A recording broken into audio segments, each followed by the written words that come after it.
Hello, my name is Doug Copp. I was the rescue chief of the American Rescue Team International. I'm permanently disabled from my injuries at the World Trade Center. The earthquake and aftershocks that rocked Mexico City in 1985 were a major disaster.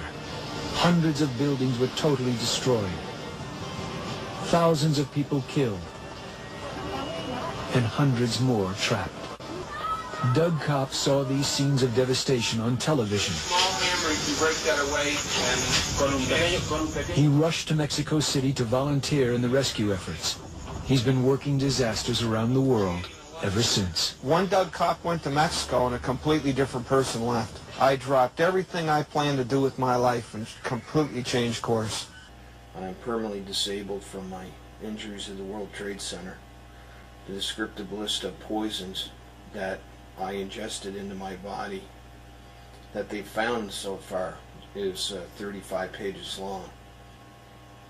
My doctor's summation of my medical problems is 20 pages long. I have lead encephalitis. My nervous system is inflamed. My immune system is inflamed. I'm permanently disabled. Doug Copp is back under the World Trade Center, going as deep as you can go under the mountain of rubble. Copp has been searching for survivors of disasters for 16 years. Along with his American Rescue Team International, he's been to more than 100 disaster sites all over the world. We're looking for the voids in the subterranean areas. We had to go through two areas that were very dangerous, and if they slide and walk their way out, then it's going to be very difficult for us to get out again. We'll have to find an alternate route. Here we are down inside the subway station. As you can tell here, the subway tube itself is smashed and collapsed from this point on. And we are, and here's the subway, and here's part of the ceiling falling down all around me here. There's a huge abyss, a huge pit that goes on from the building collapse. And that whole area is entirely unstable, okay? So when we go through that, we need to do it very quickly. This is in the commuter's cafe, inside and underneath the World Trade Center, and this is the bar. So as you go around, well, there's TV, there's cash register, there's the bar. You simply can't go any farther than where we went, and searched everything. And feel quite confident that everyone who was down there managed to escape. There's an inch of black soot over everything, and in everything. I mean, I looked at my face and it's like, you know, I had this black soot, this black stuff. It so permeated everything of me that it coated each individual hair, and all you could see was like the pink of my tongue and the white of my eyes. What I didn't know is that it was so toxic and so poison and just filled my lungs. The magnitude of the disaster had not only left no survivors up to the first day, but it produced toxins that became a serious threat to the rescue workers' lives. Doug's health dramatically deteriorated in the aftermath of September 11th.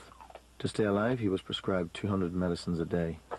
Essentially, my main problem is that all my internal organs in my eyes are severely damaged from the fact that I have hundreds, if not thousands, of toxic metals and chemicals in my body. I burnt the lining of my lungs from 3 levels below ground zero. Also, I restricted airway syndrome, whereas for about a year it was like breathing through a straw. And also from the collapsed subways, I absorbed, well, I got 10 types of fungus in my lungs. For more than a year, I'd be out of breath just by eating my dinner. I couldn't walk more than 5 feet, you know, without getting out of breath, and I'd be hyperventilating if I tried to go between 10 and 15, 20 feet. Today, Doug's fight continues, but although he can no longer work at the level he could before, he has no regrets. I always expected to die getting crushed to death inside of a collapsed building, because you can't do something that's impossible over and over and over and over and over again, you know, without it finally biting your tail off, right? But, you know, I thought it'd be in a third world country. I have no regrets whatsoever for anything I did. In fact, I would do it all over again without a second's hesitation. What I did was the right thing, and if God wants me to die doing the right thing, then I'll die. But that's the way I'm going to live. Period. I've gone bankrupt as a result of my injuries at the World Trade Center. One of their arguments against me is they say that I have a financial motive. Well, I've gone bankrupt as a result of my injuries at the World Trade Center. Nevertheless, I'm sending this tape to you free of charge. At the beginning of the tape, you'll see an interview that I did prior to going to the World Trade Center. Rescue effort continues in New York City, where both towers of the World Trade Center have collapsed. Doug Copp knows a whole lot about rescuing people. He's with the American Rescue Team, a very elite team. Doug, can you hear me? Yes, I can. What are you going to be doing next? Well, what we've arranged for is our best team members from around the world, and we have team members in 44 countries, to coordinate and get to New York City as quickly as we can arrange the flights.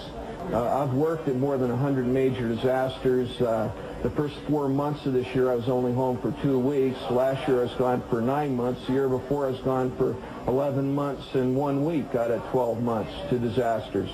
So it's nice to have a place to come home to. Good luck. You obviously have your work cut out. It said that I was in the process of arranging for team members from various other countries to come and join me at the World Trade Center. This didn't happen. No rescue teams from any other countries were permitted to rescue at the World Trade Center. It was an extremely political environment.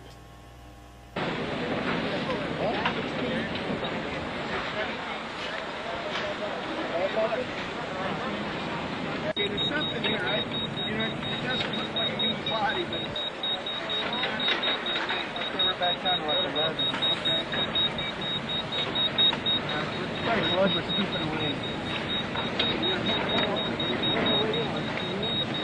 Here we are still inside of the area that's the forbidden zone. It's been marked by the other rescue team saying that it's too dangerous to come in here. Anyway, we're still in that area. Okay, here we are down inside the subway. My name is Steve Lentz. I'm a rescue tech down here in the New York subway underneath building number 2 of the World Trade Center. Apparently what's happened is that the reason we're so black here is that I think that the jet fuel put a lot of soot down here, so there's probably a wave of, probably this whole area was washed with a wave of fire down here. And so everything is sooty, everything we touch is sooty, and this probably originated from the original crash where the jet fuel, something like 40,000 gallons, disseminated itself entirely through this building. And you can see it everywhere, it's sooty. This place is burned. It was dangerous, whoever's down in here probably got burned. Let's hope everybody get evacuated. Everything's okay. Hey, Steve. What?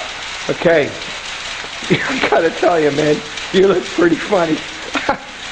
But the dirt, man, I didn't realize we got so dirty down there. I mean, I was trying to stay clean. Anyway, let's take a shot around here and see what we see.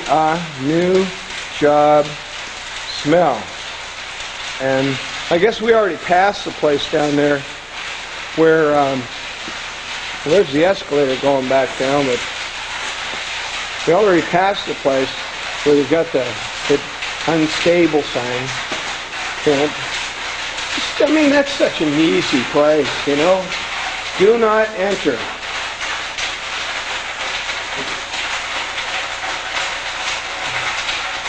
Do not enter. Well, that's where we got unstable, and that's where we went. So that whole unstable area we have checked. Here we are. We're almost ready to get back outside again. So we'll go back out and we'll find another hole to crawl in through. This whole area around here, I'm very satisfied that there's no one trapped down in this area. So thank God they be evacuated, and the people got out.